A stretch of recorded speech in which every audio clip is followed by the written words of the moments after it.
It's KFI AM 640, and you're listening to The Conway Show on demand on the iHeart Radio app. Conway Show, a little after 6 o'clock last night. We saw something on TV that we thought was a private plane crashing in Washington, D.C., and when a private plane goes down, it gets your attention, but it doesn't get your attention like a commercial jet. When a commercial jet goes down, we all feel like we can relate to that a little more. We all feel like that we've almost gone down in turbulence, or we've had some scares in the air. And you just have to think of what it was like for these poor people on this American Airline jet, the guys in the helicopter, to plummet into the Potomac River, and they were so close. They were 15 seconds away from landing last night at Ronald Reagan Airport. And it's a catastrophe. There's a lot of young people on there, a lot of very good skaters in the United States figure skating team, and it's going to be a real heart wrencher when you see those funerals, when in 4 or 5 days from now, and you see these funerals of the skaters that show up and all the people that celebrate that sport show up to say goodbye. That's going to be really heart-wrenching, really a heartbreak. My daughter texted me when she left for work today, and she asked me to send her any list of the victims because she's got friends of friends who some people that might have been on the plane. Did she know any of them? She doesn't know yet. They haven't released all the names, but the ones they have, she hasn't known. Patrick Weil is with us. He's an airline consultant and creator of the series Airlines of the World, and the release date is to be determined. But Patrick, welcome to KFI. How are you, sir?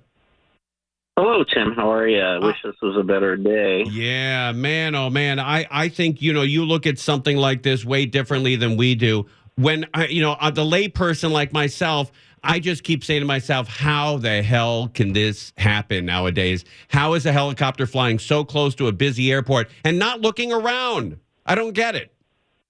Oh, yeah. No, I was astonished by what I saw. I mean, it was quite clear that my guess is that the helicopter took the tail off the jet, and that's how it plummeted so quickly.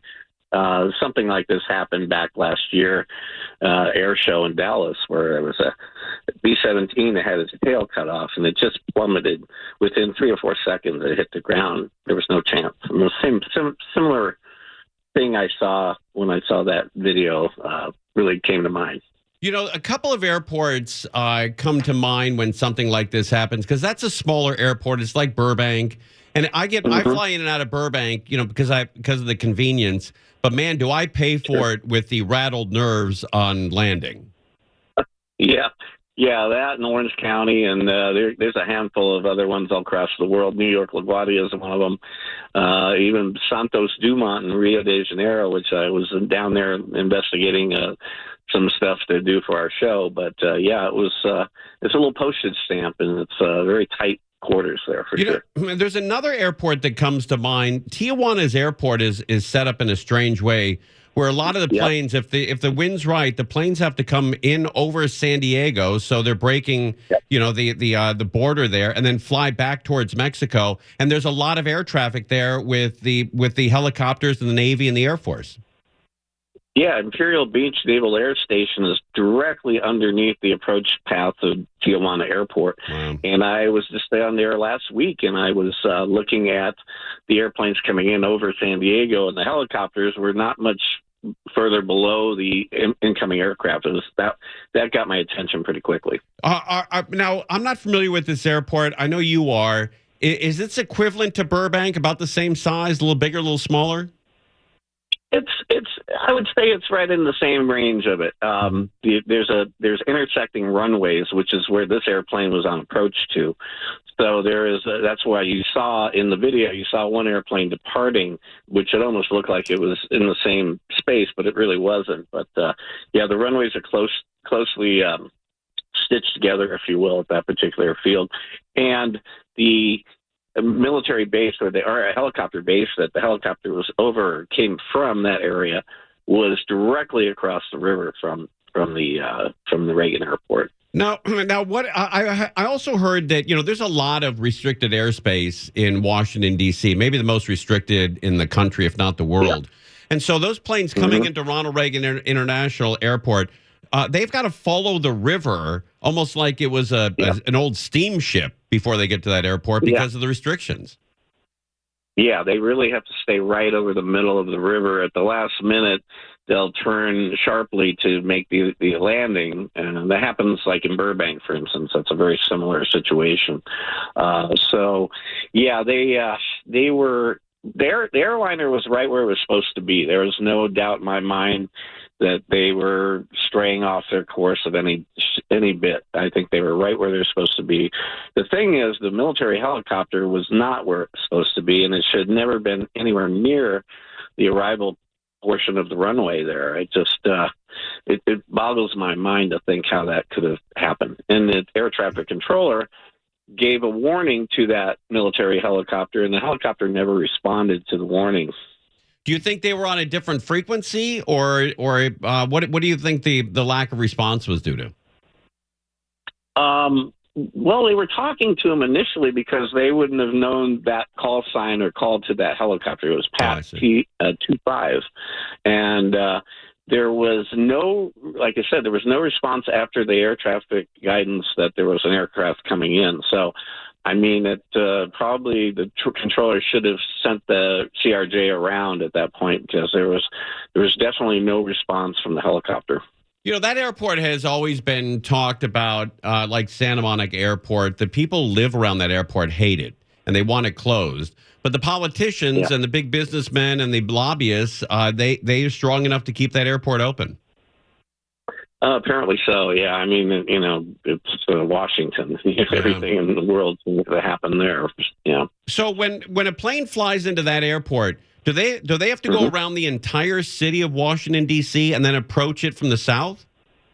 Yeah, not exactly. No, it depends on which way the wind's coming from. But the approach is a lot more hectic if you come from the north. So you can't fly over the White House. You literally have to stay directly over the river all the way to the runway. And then on the right side of it, if you're coming from the north, you have the Pentagon right there. So I mean, it's really like a whack-a-mole kind of thing there, you know, for that arrival. The one from the south is a lot easier because the river's very wide there, and there's not so many sensitive installations along that part of the approach path.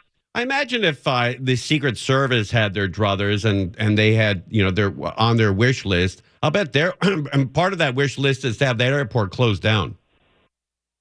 Yeah, well, that was always the issue from back in the 70s. And the reason Dulles was built was to relieve that airport. The problem was that the metro train from the city would not go into the Dulles airport. So it was always quite cumbersome to have to get to Dulles. And that was the reason that they kept Reagan open. But didn't they solve that recently? Didn't they extend the train where now it does go out to the bigger airport? Yeah. Now it is. But like I said, for years and years. And then so the complacency is, we have this airport, it's operating great, and so forth and so on until yesterday. And now I think it's going to probably be studied quite carefully to see if they should keep it open. Patrick, I really appreciate you coming on with us. I heard you on the Mark Thompson show earlier on YouTube, and a lot of knowledge, and we'd love to have you back on if there's any more that develops here, but I really appreciate you coming on such late notice. Oh, yeah, it's my pleasure. I'm a big fan of your dad's, by the way. That's great, man. That's great. I appreciate you coming on. Nice to talk to you. I'm on the Carol Burnett show, yeah. Oh, that's great. Okay, excellent. In person. That's cool. You went to a taping. Okay. All right, that's sure. Cool. Yeah. You probably saw me there. I'm an old L.A. native, so, yeah, I've been around forever. Yeah, good old days, right? Good old days. Good to chat with you. All right, nice to talk to you. Thank you. Patrick Weil, expert airline consultant and creator of the series Airlines of the World, which will be released at a future date, and we'll tell you all about it. When we come back, we have another airline expert, a guy named Jay Ratliff. He is the iHeart and Fox Aviation Analyst, and we'll try to get some more details on how this happened last night with, a commuter jet loaded with passengers, a lot of them on the figure skating team, the U.S. figure skating team, leaving Kansas for Washington, D.C. They were 15 to 20 seconds away from landing. on a normal night. Everybody goes home. Everybody gets a meal. Everybody goes to bed. And now you have, literally minutes later, 400 first responders looking for bodies in the water. It happens that quickly. It's unreal. You're listening to Tim Conway Jr. On Demand from KFI AM 640. Jay Ratliff is with us. He's iHeart and Fox Aviation Analyst to talk about this horrible plane crash, American airliner, filled with people, 60-plus people, plus the crew, and then the crew of the helicopter. Just a disaster last night, and it took place a little before 6 o'clock. And we went on the air about 6:15 with it, and then talked about it again at 6:45. And we thought, as we went off the air, it's just a small private plane. Not that that's not a disaster, but when private planes go down, they don't get the attention that commercial airliners get. Then we found out it was an American airliner filled with people on the U.S. Figure skating team, and it turned it into a much bigger story. And Jay is with us. Jay, welcome to KFI. How you, bub? Doing well. I wish this was one of our fun conversations. Yeah, I do that we've too. had over the years. Those are a lot more fun than this. In fact, it's been 16 years since I've had to spend a day talking about a U.S. plane crash, and that was the the Colgan Air crash, Continental Express, back in Buffalo in February of 2009. Oh, that's where the wings froze, right? Yep. Well, yeah. That, and there was a whole bunch of things that were some mistakes that were made by the crew, and the investigation of that particular flight, and really the lobbying group of the families of the 50 people that were killed, 49 on the plane and 1 on the ground. They pushed for so many changes within the industry, better training, more flight hours for pilots to be hired, better rest rules, all kinds of things that crash changed the direction of aviation and made it that much safer. And that's the hope of the National Transportation Safety Board on every accident, fatality or not, that they investigate is let us learn so that in this case we can honor the lives of those that were lost by trying to make aviation safer by finding out where we dropped the ball. Right. And I think that's what we do after every one of these accidents. And I think we do it better than any other country.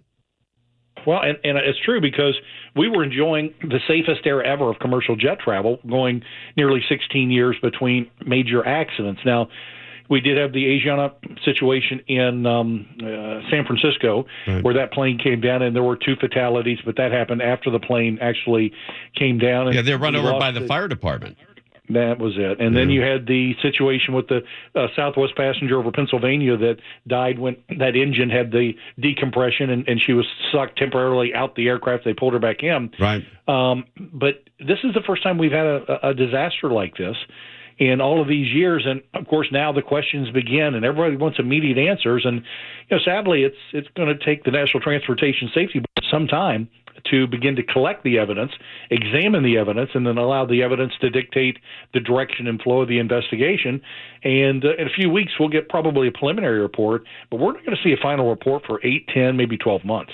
Jay Ratliff's with us, iHeart and Fox Aviation Analyst. You know what? As you were talking about those previous accidents where people got injured, it's a real tribute to how safe American air travel is, because I remember a lot of details about every single one of those incidents. That's how rare they are.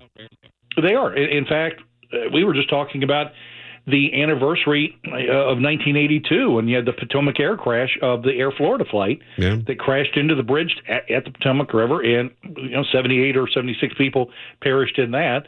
We learned from that there were some serious problems with de-icing, the holdover time, and how it was applied, and a bunch of other things, and that made aviation that much safer. But if the day before yesterday we could say 2 million plus people flew today with no problems.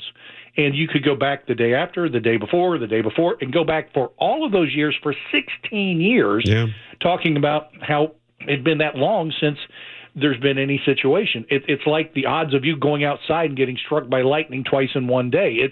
It rarely happens. Yeah. But the problem is people tend to get complacent, and human nature being what it is. And we've seen it with Boeing in the manufacturing of aircraft. We've seen it in training with airlines. We've seen it in training with the FAA, where we're just not as diligent as what we've been in the past.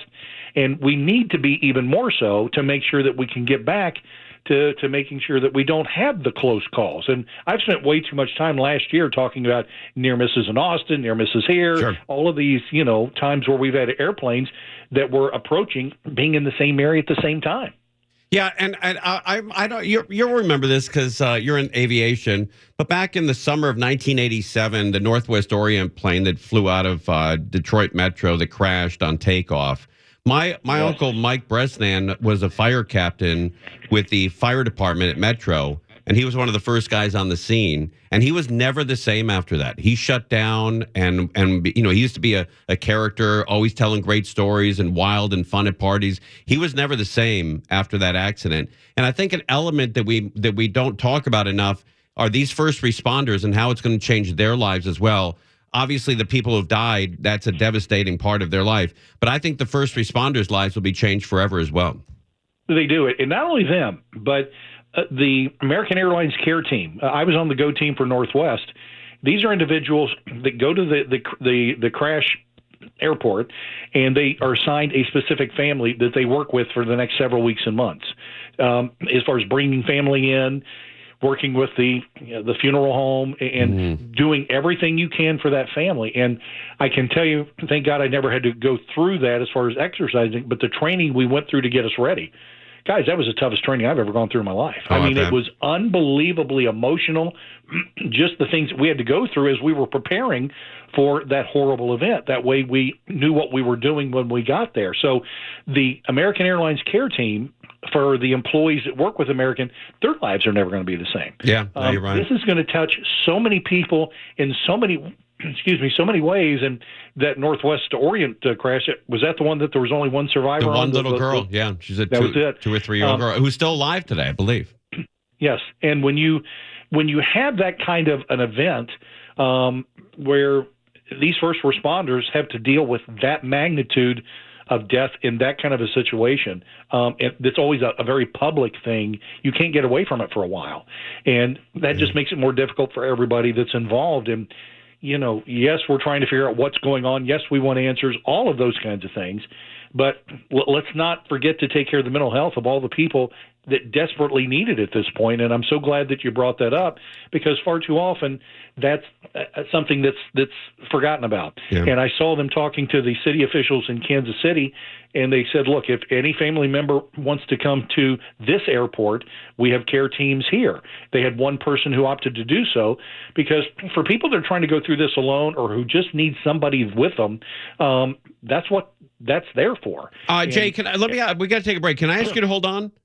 Absolutely. Because I want to talk, obviously the airplane accident was horrible. The funerals are going to be horrible to watch.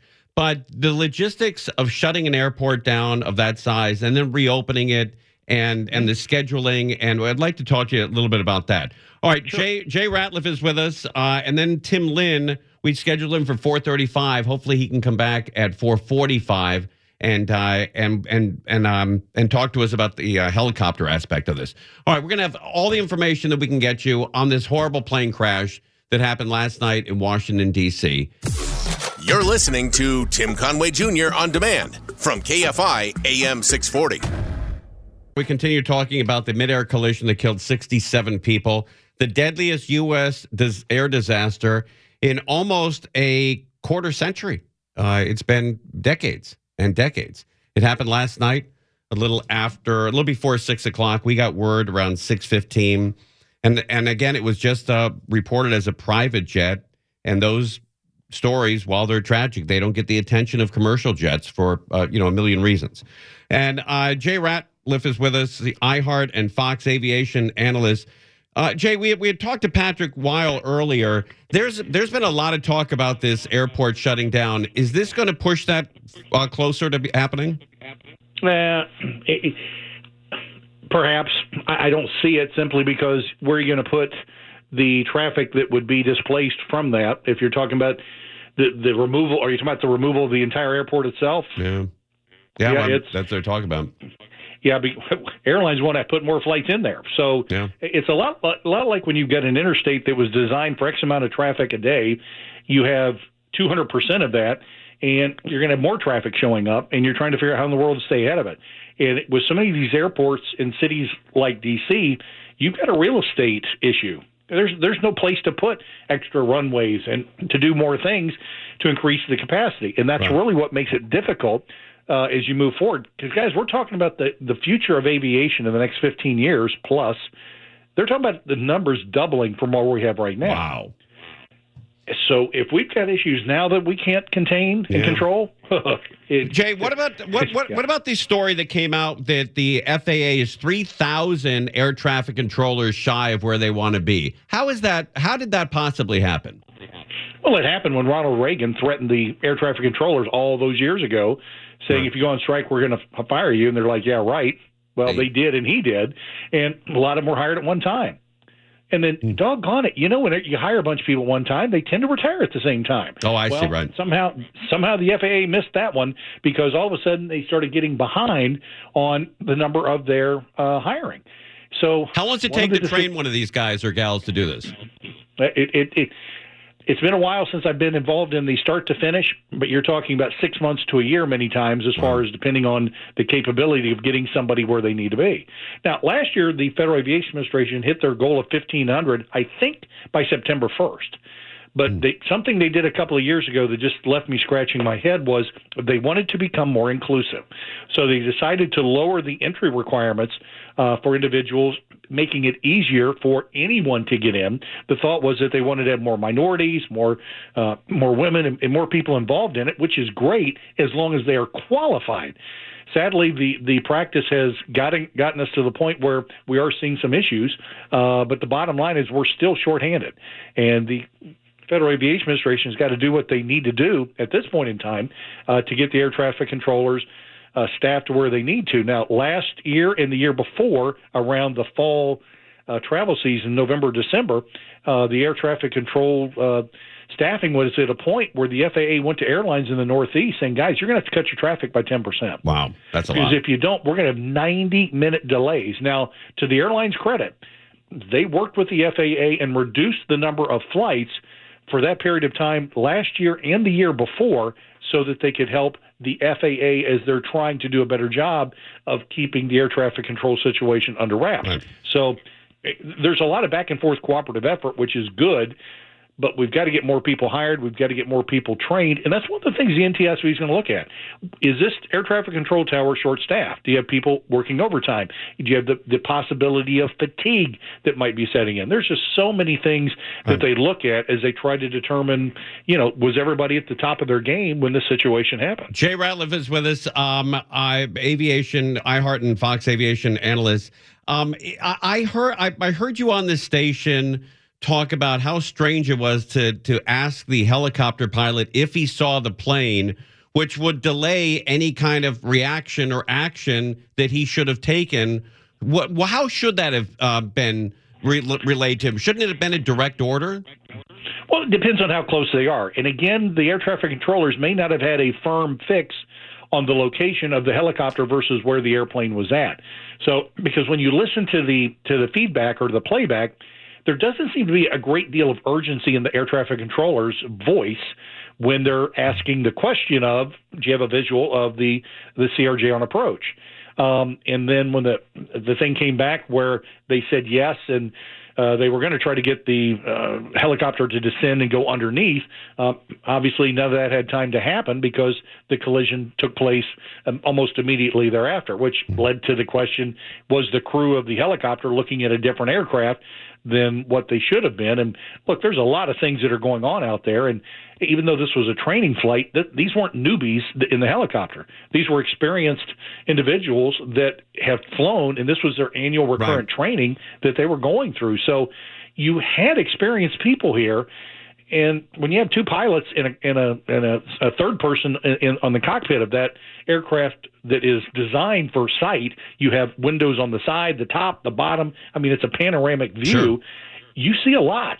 And with them being on that visual flight rules when they're flying, part of that responsibility is making sure that separation, and tragically that did not happen. Yeah, Jay, I got about 30 seconds here, but sure. when that airport opens up again, and obviously there has to be the first flight out this morning. The pilots are probably nervous. Do the people on that plane know they're the first first plane to leave? And is there some kind of superstition where they'll say something to the first, plane leaving, Godspeed or God bless you or something? Is there anything that is a tradition when an airport finally opens up after a disaster like this? No, I mean we'll have moments where we remember those that we lost, right. But we're not going to make an event of it where it might cause other passengers to become more uncomfortable. It's going to be business as usual, like any other time you flew. Excellent, Jay. Really appreciate you coming on. Sorry it is such a horrible circumstance. We'd love to have you back as the details come out, though. I'll make myself available anytime, my friend. Thank you, sir. Jay Ratliff, iHeart Fox Aviation Analyst. Really appreciate you coming on. We'll come back and talk to Tim Lynn, who has flown thousands of hours in a helicopter. And so he might be able to shed some light on how this possibly happened. These poor kids, who are on this ice skating team, the U.S. ice skating team, their entire lives in front of them. All the work that they did, all the other passengers as well. It's just a huge disaster that shouldn't have happened. You're listening to Tim Conway Jr. on demand from KFI AM 640. We're still talking about this horrible plane crash last night, flight 5342. Last night, arriving from Kansas into Washington, D.C., Reagan Airport there, it's hit by a helicopter. It goes down, and 67 people are no longer with us. A lot of the passengers had some kind of connection to the U.S. figure skating team, and that's going to be a big story as that comes out, and we see the funerals of these young people who had their whole lives in front of them. It just shouldn't have happened. Shouldn't have happened. Tim Lynn has flown thousands and thousands of hours in a helicopter. Maybe you can shed some light on how this possibly happened. And he's with us. Tim, how are you, bub? I'm doing well, sir. Doing well. How are you? What, in almost every helicopter I've been in, I haven't been in many, maybe 3 or 4 in my life, it is nothing but windows. How possibly could this aircraft not have been seen by these professionals in this helicopter? Well, I've been going over this ever since it happened and listening to the different accounts and things of that sort.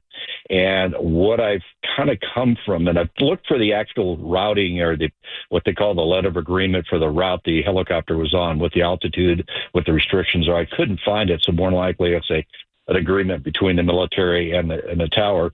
But I can tell you from personal experience that the closer a larger jet is to you and is at your same altitude, it's hard to see at night because the running lights on that jet spread out because it's so close that it blends in to the background lights behind it.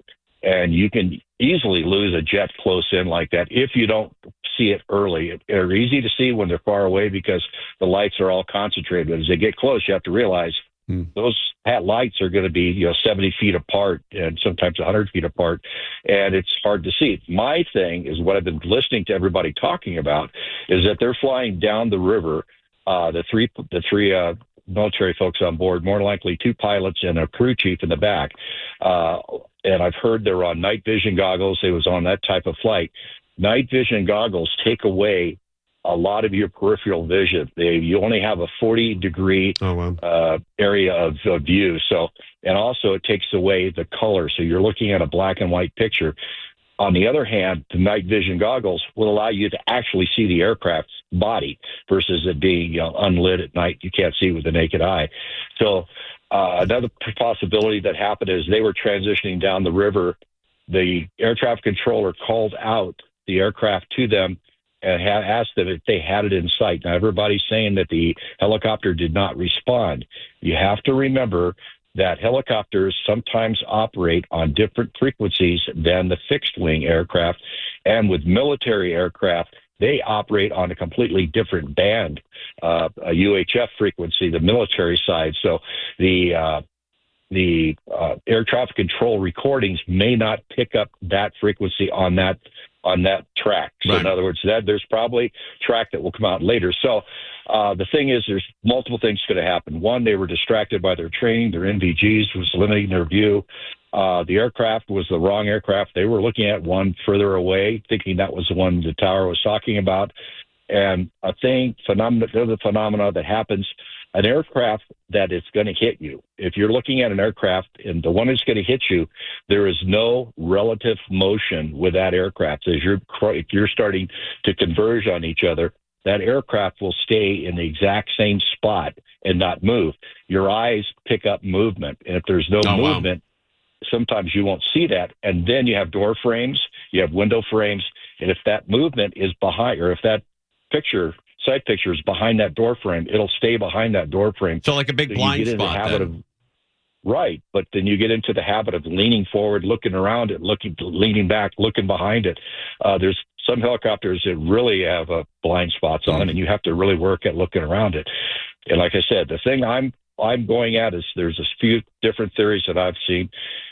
Distraction of the training with the NVGs, not maintaining the proper altitude to stay out of the approach path of the aircraft going into the airport, and then inattention, but not scanning very well, looking for traffic. And if you're not sure at a helicopter, you could stop. So there's a lot of that's going to come out. And so just to give you an idea how these transitions on airports go, let's talk about LAX. When you want to fly down the shoreline transition for a helicopter is no higher than 150 feet. You have to fly at 150 feet over, Will State Beach and lower. You cannot go over 150 feet. If you go over 150 feet, they will violate you because the aircraft coming off the departure end of LAX are only going to be about 700 feet above you. Right. In fact, if they send out a large aircraft, they'll hold you because of the wake turbulence because you're so close.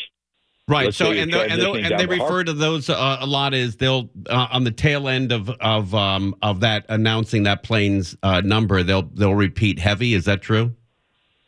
That's true. Yeah, they'll say heavy after I can't remember exact numbers on the weight, but once it's heavy, they let you know. And also, different aircraft type will put out more wake turbulence than others. So.